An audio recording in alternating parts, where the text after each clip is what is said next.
Hi friends, ನಮಸ್ತೆ. Welcome back to my YouTube channel. ಹೇಗಿದ್ದೀರಾ? ಚೆನ್ನಾಗಿದ್ದೀರಾ ಅಂತ ಭಾವಿಸ್ತಾ ಇವತ್ತಿನ ಬ್ಲಾಗನ್ನು ಸ್ಟಾರ್ಟ್ ಮಾಡ್ತಾ ಇದ್ದೀನಿ. ಇನ್ನೂ ಚಾನಲ್ನ ಯಾರೆಲ್ಲ ಸಬ್ಸ್ಕ್ರೈಬ್ ಮಾಡ್ಕೊಂಡಿಲ್ಲ, ಪ್ಲೀಸ್ ಸಬ್ಸ್ಕ್ರೈಬ್ ಮಾಡಿಕೊಂಡು ಲೈಕ್ ಮಾಡಿ. ನಿಮ್ಮ ಫ್ರೆಂಡ್ಸ್ ಆ್ಯಂಡ್ ಫ್ಯಾಮಿಲಿ ಮೆಂಬರ್ಸ್ಗೂ ಕೂಡ ಶೇರ್ ಮಾಡಿ, ಅವರು ನೋಡಿ ಚಾನಲ್ಗೆ ಸಪೋರ್ಟ್ ಮಾಡಲಿ ಅಂತ ಕೇಳ್ತಾ ಬನ್ನಿ ಬ್ಲಾಗನ್ನು ಸ್ಟಾರ್ಟ್ ಮಾಡೋಣ.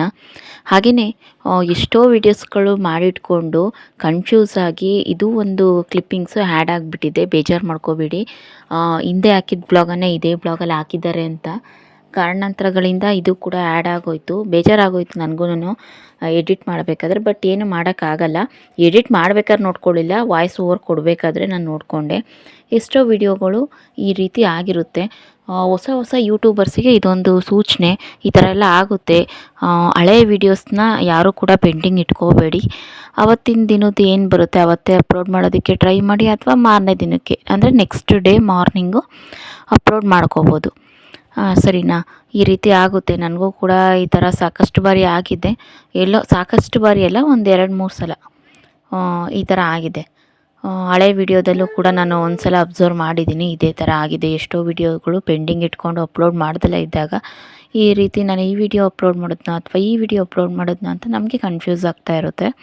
ಸೊ ಹಾಗಾಗಿ ಇದೊಂದು ಓಕೆ, ಮತ್ತೆ ವ್ಲಾಗನ್ನು ಸ್ಟಾರ್ಟ್ ಮಾಡ್ತಾಯಿದ್ದೀನಿ. ಏನಂತ ಅಂದರೆ, ಚಿತ್ರಾನ್ನ ಮಾಡೋಣ ಅಂತ ಅಂದ್ಬಿಟ್ಟು ಎಲ್ಲನೂ ಕೂಡ ರೆಡಿ ಮಾಡ್ಕೊಳ್ತಾ ಇದ್ದೀನಿ. ಅದಾದ ನಂತರ ಒಂದು art box, steel art box, ಅದು ನನಗೆ ಮದುವೆಯಲ್ಲಿ ಬಂದಿತ್ತು. ಆ ಸ್ಟೀಲ್ ಬಾಕ್ಸಿಗೆ ಹಾಕಿ ಕ್ಯಾಪ್ನ ಕ್ಲೋಸ್ ಮಾಡಿ ಇಟ್ಬಿಡ್ತೀನಿ.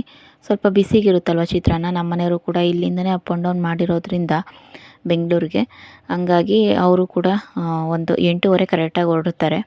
8:30ಗೆ ಹೊರಟ್ರೆ ನನ್ನ ಮಗನೂ ಕೂಡ ದೊಡ್ಡವನು, ಅವನಿಗೆ 8:45, ಒಂದೊಂದು ದಿನ 8:35, 8:40 ಈ ರೀತಿ ಎಲ್ಲನೂ ಕೂಡ ವ್ಯಾನ್ ಬರುತ್ತೆ. ಅಲ್ಲಿ ಕರ್ಕೊಂಡೋಗಿ ನಿಲ್ಲಿಸ್ಕೊಂಡು ನಮ್ಮ ಮನೆಯವರು 8:30ಗೆ ಹೋಗ್ತಾರೆ. ಅವನು 8:30, 8:45ಗೆ ಹೋಗ್ತಾನೆ. ಈ ರೀತಿ ಅಷ್ಟರೊಳಗಡೆ ಮನೆಯಲ್ಲಿ ಕೆಲಸಗಳೆಲ್ಲ ಆಗಿರಬೇಕು. ಈಗ ಹೇಳ್ತಾರೆ, ಮನೆಯಲ್ಲಿ ಹೊರಡೋ ಟೈಮಲ್ಲಿ ನಾವು ಕಸ ಗುಡಿಸ್ಕೊಳ್ಳೋದು, ನೆಲ ಒರೆಸ್ಕೊಳ್ಳೋದು ಈ ರೀತಿ ಮಾಡೋದು, ಅಥವಾ ಅಂದರೆ ಅವ್ರು ಹೋಗೋಕ್ಕಿಂತ ಮುಂಚೆ ನಾವು ಆ ಕೆಲಸಗಳನ್ನೆಲ್ಲ ಮುಗಿಸಿರ್ಬೇಕು. ಅಥವಾ ಅವ್ರು ಹೋಗಾದ್ಮೇಲೆ ನಾವು ಮಾಡ್ತೀನಿ ಅನ್ನೋದಾದರೆ ಆವಾಗ ಮಾಡಬಾರ್ದಂತೆ. ಒಂದು 2 ಅವರ್ 3 ಅವರ್ ಬಿಟ್ಟು ಆಮೇಲೆ ಆ ರೀತಿ ಕಸ ಹೊಡಿಯೋದು, ನೆಲ ಒರೆಸೋದು ಈ ರೀತಿ ಮಾಡ್ಬೋದಂತೆ. ಯಾಕೆ ಅಂತ ಅಂದರೆ, ಏನೋ ಕಸನ ತೆಗೆದು ಆಚೆ ಆಗ್ದಂಗೆ. ಈಗ ಯಾರಾದರೂ ಬಂದರೋ, ನೆಂಟರು ಹೋದ್ರೋ, ಇವಾಗ ಅವ್ರು ಹೋಗಿದ ತಕ್ಷಣವೇ ಕಸ ಎಲ್ಲ ಗುಡಿಸಿ ಆಚೆಗೆ ಹಾಕೋದು, ಆ ಥರ ಎಲ್ಲ ಮಾಡಬಾರ್ದು. ಇದು ಹಳೆ ಕಾಲದ ಪದ್ಧತಿ ಅಲ್ವಾ. ಸೊ ಈ ಥರ ಎಲ್ಲನೂ ಕೂಡ ಇರುತ್ತೆ. ಏಕಂತಂದರೆ ಅಜ್ಜಿದಿರೋ ಅವರೆಲ್ಲ ಕೂಡ ಹೇಳಿರೋ ನೆನಪಿದೆ. ಸೊ ಹಾಗಾಗಿ ಇದೆಲ್ಲ ಮಾಡೋದು ಬೇಡ ಅಂತ.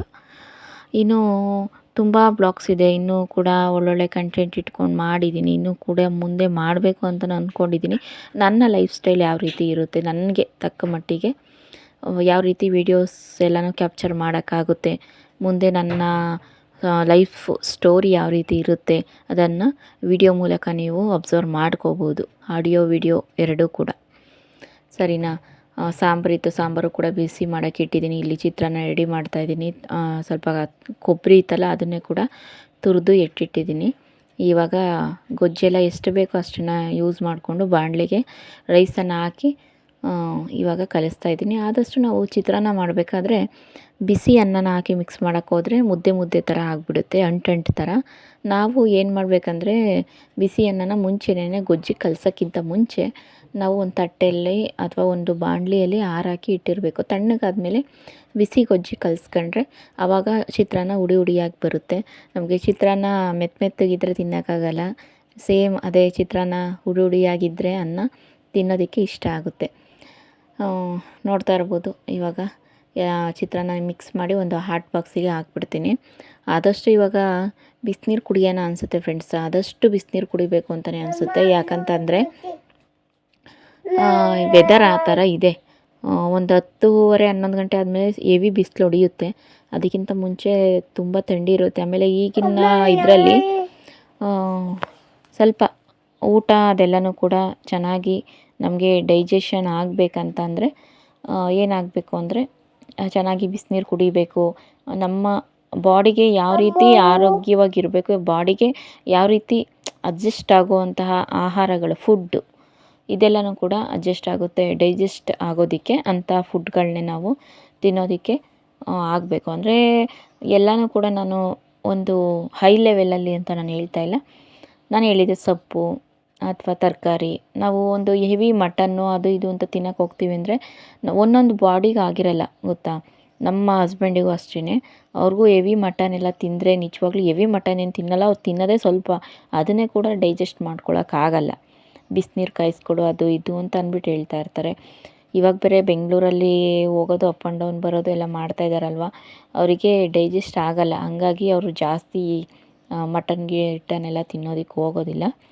ನನಗೂ ಅಷ್ಟೇ ಜಾಸ್ತಿ ತಿನ್ನೋಕ್ಕಾಗಲ್ಲ. ಅವಾಗ ನಾನೇ ಮಾಡಿದ್ದೀನಿ ಅಂತ ಅಂದರೆ ನನಗೆ ತಿನ್ನೋಕ್ಕಾಗಲ್ಲ. ಅದಾದಮೇಲೆ ಇವತ್ತು ಬೆಳಗ್ಗೆ ಮಾಡಿದ್ದೀನಿ ಅಂದರೆ ನೈಟ್ ಒಂದು ಸ್ವಲ್ಪ ತಿಂತೀನಿ. ಅದಾದಮೇಲೆ ಮಾರನೇ ದಿನಕ್ಕೂ ಕೂಡ ತಿನ್ನೋಕ್ಕಾಗಲ್ಲ. ಬೋರ್ ಆದಮೇಲೆ ಅಂದರೆ ಬರೀ ತರಕಾರಿ ಸಾರು ತಿಂದು ಬೇಜಾರಾಗಿರುತ್ತಲ್ಲ, ಅವತ್ತಾರ ಒಂದಿನ ತಿಂದರೆ ತಿಂತೀನಿ. ಮೊಟ್ಟೆ ಬೇಕಾದರೂ ತಿಂತೀನಿ. ಮೊಟ್ಟೆ ಆದರೆ ಒಂದ್ರ ಮೇಲೆ ನಾನು ತಿನ್ನೋದಿಲ್ಲ, ಅಥವಾ 2, ಅದು ಅನ್ನ ಮುದ್ದೆ ಎಲ್ಲನೂ ಕಮ್ಮಿ ಇದ್ದು 2 ಮೊಟ್ಟೆ ಇತ್ತು ಅಂದರೆ 2 ತಿಂತೀನಿ. ಅದ್ರ ಮೇಲೆ ಏನೂ ತಿನ್ನೋಕ್ಕಾಗಲ್ಲ. ಮೊಟ್ಟೆ ಸಾಂಬಾರು ಇಷ್ಟಪಡ್ತೀನಿ, ನನಗೆ ಫೇವ್ರೆಟ್ಟು. ಆಮೇಲೆ ಚಿತ್ರಾನ್ನ ಎಲ್ಲೋದ್ರೂ ಎಲ್ಲಿ ಬಂದ್ರೂ ಚಿತ್ರಾನ್ನ ಮಾತ್ರ ಫೇವ್ರೇಟೇ ನನಗೆ. ಅದು ಬಿಟ್ಟರೆ ಇನ್ನು ತೀರಾ ಜಾಸ್ತಿ ಏನು ಬೇರೆ ಯಾವುದು ಕೂಡ ಇಷ್ಟಪಡೋಕ್ಕೆ ಹೋಗಲ್ಲ. ಆಲ್ಮೋಸ್ಟು ಎಲ್ಲನೂ ಕೂಡ ನಮಗೆ ಬಾಡಿಗೆ ಯಾವ ರೀತಿ ಅಡ್ಜಸ್ಟ್ಮೆಂಟ್ ಆಗುತ್ತೆ ಆ ಥರ ತಿನ್ನೋದಕ್ಕೆ ಇಷ್ಟಪಡ್ತೀನಿ. ಹೆವಿ ತಿನ್ನೋಕೆ ಹೋದರೆ ನನಗೆ ಆಗೋದು ಇಲ್ಲ. ಸೊ ಹಾಗಾಗಿ ಎಲ್ಲನೂ ಕೂಡ ಡೈಜೆಸ್ಟ್ ಆಗಬೇಕು ಅಂತಂದರೆ ನಾವು ತಿಂದಿರೋದೆಲ್ಲ ನಾನು ಜಾಸ್ತಿ ಆದಷ್ಟು ಫ್ಲಾಸ್ಕಿಗೂ ಕೂಡ ನಾನು ಕೆಲ್ಸಕ್ಕೆ ಹೋದರೆ ಬಿಸಿನೀರನ್ನೇ ಹಾಕ್ಕೊಂಡು ಹೋಗ್ತೀನಿ. ಫ್ಲಾಸ್ಕ್ ಇದೆ 2 ಮನೇಲಿ, ಹಾಗಾಗಿ ನಾನು ಸ್ವಲ್ಪ ಬಿಸಿನೀರು ಹಾಕ್ಕೊಂಡು ಹೋಗ್ತೀನಿ. ಕಾಯಿಸಿರೋ ನೀರನ್ನ ತಣ್ಣಗಾದ್ಮೇಲೆ ಬಾಟ್ಲಿಗೆ ಹಾಕ್ಕೊಂಡಿರ್ತೀವಲ್ವ, ಅಥವಾ ನೀರೇ ತಣ್ಣಗಾಗಿರುತ್ತಲ್ಲ, ಆ ನೀರಂತೂ ನಿಜವಾಗ್ಲೂ ಕುಡಿಯೋದಕ್ಕಾಗಲ್ಲ. ಬೇಕಾದರೆ ತಣ್ಣೀರು ಕುಡಿದು ಬಿಡೋಣ ಅಂತ ಅನಿಸ್ಬಿಡುತ್ತೆ. ಹಾಗಾಗಿ ಅಟ್ಲೀಸ್ಟ್ ನೀರು ಬೆಚ್ಚಗಾದರೂ ಇದ್ದರೆ ಕುಡಿಯೋದಕ್ಕೆ ಇಷ್ಟಪಡ್ತೀನಿ. ಅದಕ್ಕೆ ಫ್ಲಾಸ್ಕಿಗೆ ಹಾಕ್ಕೊಂಡು ಹೋಗ್ಬಿಡ್ತೀನಿ. ಸಂಜೆವರೆಗೂ ಸ್ವಲ್ಪ ಬೆಚ್ಚಗಿರುತ್ತೆ. ಸೊ ಹಾಗಾಗಿ ನನಗೆ ಊಟ ತಿಂದಿದ್ದು ಕೂಡ ಡೈಜೆಸ್ಟ್ ಆಗುತ್ತೆ. ಈಗ ಅಂತೂ ಬೆಂಗಳೂರಲ್ಲಿದ್ದಾಗ ಒಂಥರ ಇತ್ತು, ಇವಾಗಂತೂ ಹಳ್ಳಿಗೆ ಬಂದಾದಮೇಲೆ ಗಾಡ್ ಪ್ರಾಮಿಸ್ಸು ನನಗೆ ತಿಂದಿರೋ ಊಟ ಕೂಡ ನನಗೆ ಇದಾಗ್ತಾ ಇಲ್ಲ. ಪೂರ್ತಿ ಸಣ್ಣನೇ ಆಗಿದ್ದೀನಿ. ನನಗೆ ಸ್ಯಾರಿ ಬ್ಲೌಸ್ ಎಲ್ಲನೂ ಕೂಡ ಸ್ಟಿಚಿಂಗ್ ಎಲ್ಲನೂ ಕೂಡ ಬಿಚ್ಚಿ ನಾನು ಹಾಕೋಬೇಕಾಗಿತ್ತು ಬೆಂಗಳೂರಲ್ಲಿ, ಆಗ್ತಾನೇ ಇರಲಿಲ್ಲ. ಇಲ್ಲ ಅಂತನೂ ಇನ್ನೂ ಒಂದೊಂದು ಸ್ಟಿಚಿಂಗು ಬ್ಲೌಸ್ಗಳಿಗೆ ಹಾಕೋಬೇಕು, ಅಷ್ಟು ಸಣ್ಣ ಆಗಿಬಿಟ್ಟಿದ್ದೀನಿ ನಾನು, ಎಲ್ಲ ಲೂಸು. ಸೊ ಹಾಗಾಗಿ ದಿನೇ ಇನ್ನೂ ಇತ್ತೀಚಿನ ವೀಡಿಯೋಗಳನ್ನ ಇನ್ನೂ ಅಪ್ಲೋಡ್ ಮಾಡಿಲ್ವಲ್ಲ, ಇದು ಹಳೆ ವೀಡಿಯೋ ನೀವು ನೋಡ್ತಾ ಇರ್ಬೋದು. ಇನ್ನೂ ಇದರಷ್ಟು ಇಲ್ಲ ಸಣ್ಣ ಆಗಿದ್ದೀನಿ ನಾನು. ಆ ಥರ ಆಗುತ್ತೆ, ಊಟ ಸರಿಯಾಗಿ ತಿಂದಿಲ್ಲ ಅಂದರೆ ಆ ಥರ ಆಗುತ್ತೆ. ಅಟ್ಲೀಸ್ಟು ಕಮ್ಮಿನೇ ತಿನ್ನಲಿ. ನೋಡಿ ನನ್ನ ಮಗ ನಾನು ವಾಯ್ಸ್ ಓವರ್ ಕೊಡ್ತಾಯಿದ್ರೆ ಅವನು ಕೂಡ ಅಮ್ಮ ಅಂದ್ಕೋಬೇಕು, ವಿಡಿಯೋ ನೋಡ್ತಾ ಇರಬೇಕು. ವಿಡಿಯೋದಲ್ಲಿ ನಾನು ಏನು ಮಾಡ್ತಾಯಿದ್ದೀನಿ ಅದನ್ನೆಲ್ಲನೂ ಅಬ್ಸರ್ವ್ ಮಾಡ್ತಾ ಇರ್ತಾನೆ. ಅದ್ರ ಜೊತೆ ಅವನಿಗೆ ಹೆಂಗೆ ಮಾತು ಬರುತ್ತೋ ಆ ಥರ ಮಾತಾಡ್ತಾ ಇರ್ತಾನೆ. ಇನ್ನು ಮುಂದೆ ಬ್ಲಾಗ್ಸ್ಗಳೆಲ್ಲ ನೋಡ್ತಿರಲ್ಲ, ತುಂಬ ಇಷ್ಟ ಆಗುತ್ತೆ. ಓಕೆ, ಇವತ್ತಿನ ಬ್ಲಾಗ್ ಇಷ್ಟ ಆಗಿದ್ರೆ ಪ್ಲೀಸ್ ಲೈಕ್ ಮಾಡಿ, ಫಾಲೋ ಮಾಡಿ, ಹಾಗೆಯೇ ಸಬ್ಸ್ಕ್ರೈಬ್ ಮಾಡ್ಕೊಳ್ಳೋದು ಮಾತ್ರ ಮರಿಬೇಡಿ. Thank you for watching. Bye.